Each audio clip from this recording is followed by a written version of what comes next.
گفت شیخ بهایی با شاه عباس داشتن بحث میکردن بین این که آقا اصالت مهمتره یا تربیت خانوادگی.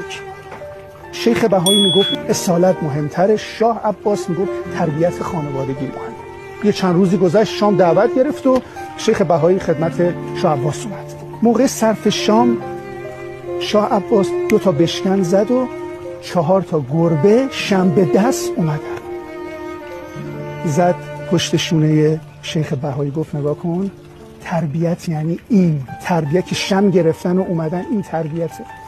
گفت جناب مطمئنی که هر شب اینا کارشون اینجوری میتونه باشه؟ یعنی من اگه فردا شبم بیام همین داستانه؟ گفت تو 100 شبم بیای اینا شم به دست میاد. گفت باش. فردا شب اومد و موقع صرف شام 2 تا بشکن زد، گربه ها اومدن. اینم یه کیسه باهاش بود، کیسه رو باز کرد، 4 تا موش رو ول کرد. گربه ها شم و رها کردن، رفتن سراغ موش.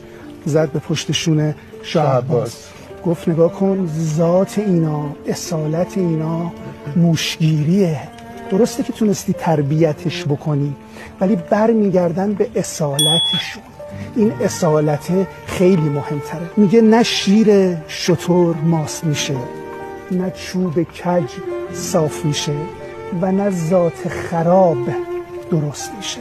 آنکه یک بار از مرامش نیش خوردی را نبخش، پوسندازی چه تغییری دهد در ذات مار.